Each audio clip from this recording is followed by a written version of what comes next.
Welcome to TDS studios. N friends எல்லாம் சூப்பராக இருப்பீங்கன்னு நினைக்கிறேன். இது நீங்கள் பார்த்துட்டு இருக்க இடம் சென்னை டு தென் மாவட்டங்களுக்கு செல்லக்கூடிய மெயின் கிராண்ட் ட்ரங்க் ரோடு. பாருங்கள், சென்னையிலேருந்து எத்தனை பேருந்துகள் வண்டிகள் வந்துக்கிட்டே இருக்குது பாருங்கள். இதுதான் இந்த இடத்துக்கு பேர் கிளாம்பாக்கம். இங்கே தான் இருக்குது கலைஞர் நூற்றாண்டு பேருந்து முனையம். சமீபத்தில் புதுசாக திறக்கப்பட்ட ஒரு பேருந்து நிலையம் இது. வாங்க அதை போய் லைட்டாக அப்படி உள்ளே போய் எட்டி பார்க்கலாம். கலைஞர் சென்டினரி பஸ் டெர்மினல் இதுதான் அதனுடைய நுழைவாயில்.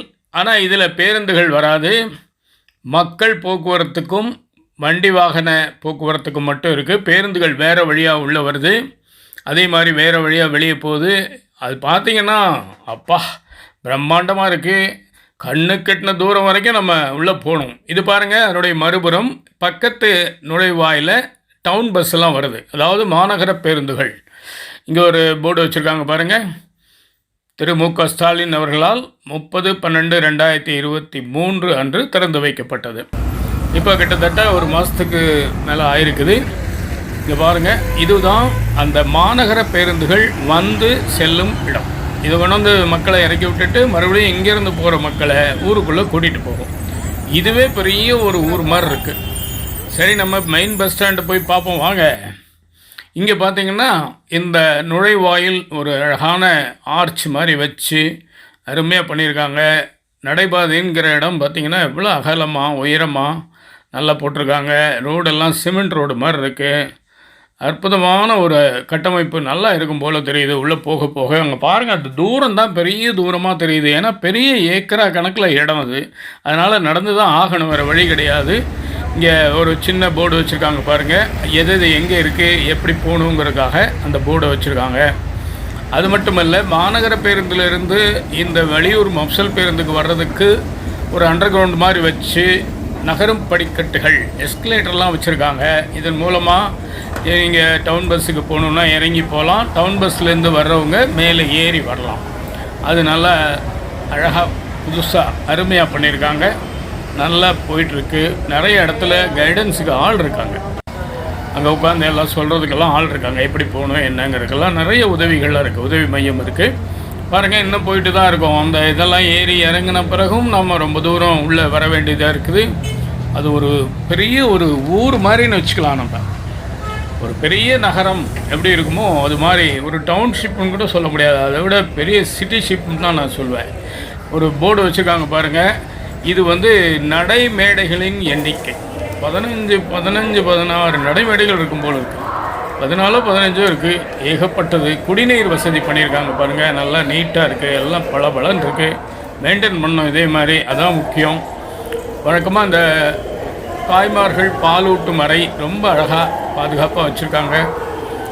இது சில பேர் உணவு அருந்திட்டு இருக்காங்க பார்த்திங்கன்னா. இந்த பக்கம் அதுக்கு உண்டான அந்த ஹோட்டல் அங்கே இருக்குது. அங்கே வாங்கிட்டு சாப்பிட்டுட்ருக்காங்க. சங்கீதா ஹோட்டல். டோக்கன் வாங்கிட்டு கொஞ்சம் கூட்டம் அலமோதிட்டு தான் இருக்குது. பார்த்து அந்த டிஃபனை வாங்கி அவங்க சாப்பிட்டுட்ருக்காங்க. அப்படியே போக போக போக பார்த்திங்கன்னா எல்லாமே கழிவறையிலேருந்து எல்லாமே நீட்டாக இருக்குது. இது திண்டுக்கல் அந்த பக்கம் போகிற பஸ் ஸ்டாண்டு மட்டும். இது ஒரு நடைமேடை.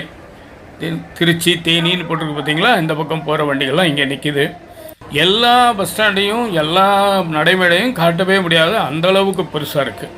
இது பாருங்கள், அந்த சீலிங்னு சொல்லக்கூடிய மேற்கூரை எவ்வளோ அழகாக அமைச்சிருக்காங்க பாருங்கள்.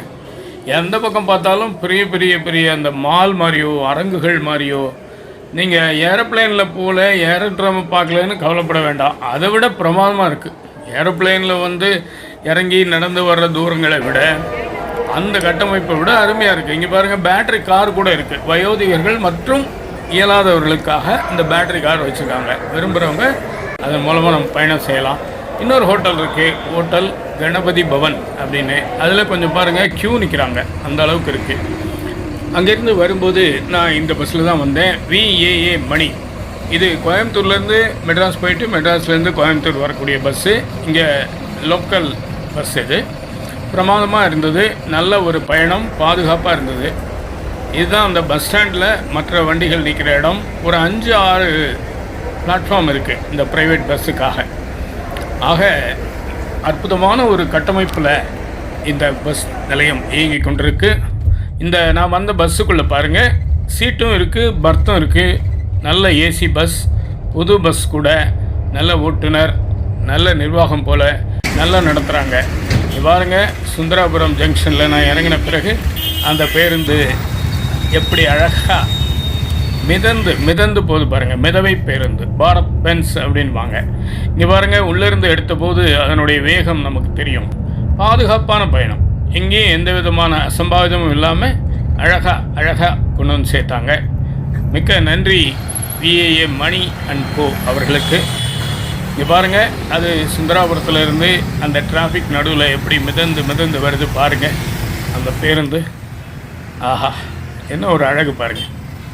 நல்ல ஒரு பேருந்து, நல்ல நிர்வாகம், நல்ல ஒரு ஏற்பாடு. அவங்க ஆன்லைன் புக்கிங் அட்ரஸ்லாம் கொடுத்துருக்காங்க. உள்ளூர் கம்பெனி இது, நல்லா வரும்னு நம்புகிறேன். வாழ்த்துக்கள். இதுகாரும் பொறுமையாக கண்டு கழிச்சதுக்கு மிக்க நன்றி. மீண்டும் இன்னொரு சந்தர்ப்பத்தில் சந்திப்போம்.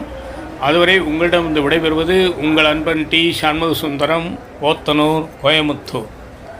நன்றி, வணக்கம், வாழ்த்துக்கள்.